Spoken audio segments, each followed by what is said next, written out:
Hey everyone, my name is James and welcome back to ChippyGaming. So today we're doing something a little bit different. Some of you may know that I am a huge Legend of Zelda fan, and tonight, during Nintendo's E3 presentation, we got the very first trailer to the sequel to Breath of the Wild. Now, a true Zelda fan, myself included, is probably going to watch this trailer a million times, but to save you a little bit of time, I took the trailer, I slowed it down, and I put together this breakdown of what exactly is going on, because I can already see people confused about this game.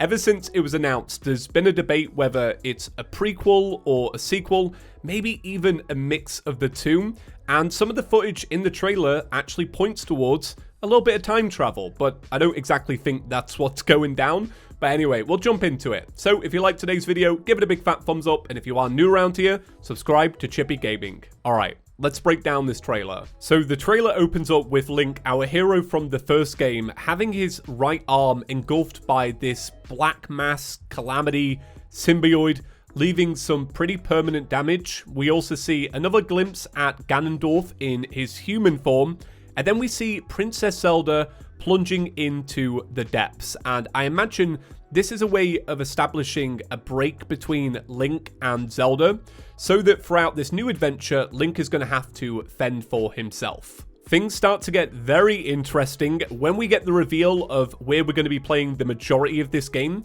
which is in the Sky Islands above Hyrule. A lot of people theorized about how you could reuse the Hyrule map from the first game in a sequel and make it interesting, having only been a short passage of time.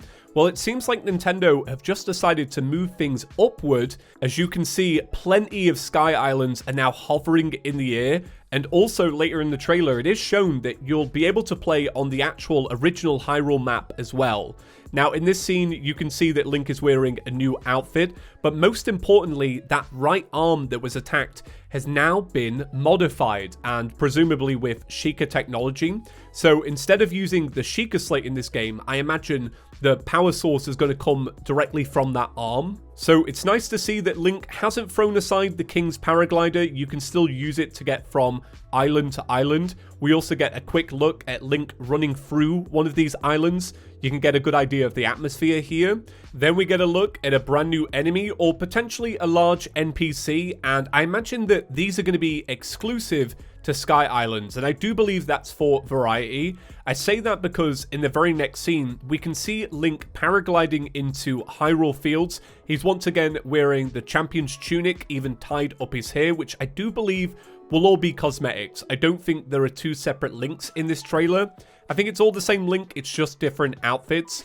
But when he lands, you can see that he's greeted by familiar faces. There are bokoblins, and they're even riding the back of this stone talus. So I imagine, just to mix things up, you'll find the same enemies you always found in Hyrule, but then when you're in the sky, you'll find all these new ones. So we do get a look at how Link's arm was modified. You can see this technology kind of imbuing into the arm itself. And what's cool about this is it does bring with it new powers.